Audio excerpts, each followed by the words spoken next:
that. Maureen O'Connell with us now, former FBI agent. Maureen, it's the biggest mystery, right? Where is this guy? And they seek out and follow all types of tips and clues, and they're getting thousands of calls and all that.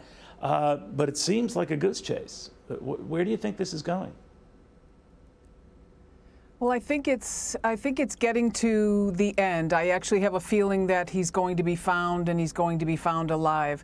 All the information that's been coming in for weeks now, as you layer it upon itself, you can start to see all these things coming to fruition. For example, now they're starting to really piece together the activities of the parents. When you look at what was done versus what wasn't done and the timing of that, oftentimes you can find the point where they decided that they were going to 100% support their son and not support the Petito family or Gabby.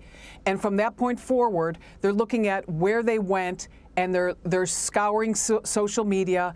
All kinds of websites and Facebook pages and everything are dedicated to these, online sleuths pulling apart all this information and trying to give it to authorities to bring Brian Laundrie to justice. Now, obviously, I take it as a given, Maureen, that they've already gone through the Laundrie family's phone records, anything that can give them a hint as to whether they're communicating, with Brian. They say no, but there are a lot of clues, not only about their secretiveness, but how they even dealt with all of this when Brian first came home alone. I'm just wondering, what did they look for? How do they try to piece all this together? Well, first of all, when they're looking at Brian talking to his parents, there was likely a telephone call on the way home when he first left Gabby where, where he told his parents, I'm coming home alone. And then they started saying why. Then maybe the mother or the father called him back. And you can imagine that scenario just unfolding. Then they bought that phone, which he says he left at the home, which to me is another red herring. This whole case is filled with one wild goose chase after another. And I would be surprised if we found out that he didn't get even another phone. He wanted the authorities to think that he's out there without a phone.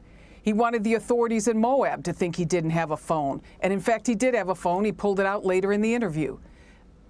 So I think they're looking at the phones, they're looking at everyone these parents are contacting, and when they saw the parents leave the house, when they got the footage of them going to this AT&T store to buy that burner phone that he left at home, I'm sure they followed that car everywhere they could, trying to figure out if, in fact, they stopped anyplace else.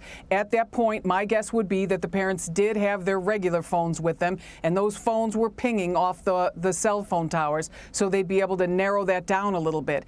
This whole thing is very, very manpower intensive. Yeah, to put it mildly, but it's interesting. You still think he's alive, Maureen, and you've got a pretty good record on this stuff. Maureen O'Connell, the former FBI agent. If we get any more updates on this, of course, we will pass them along. Hey, Sean Hannity here. Hey, click here to subscribe to Fox News YouTube page and catch our hottest interviews and most compelling analysis. You will not get it anywhere else.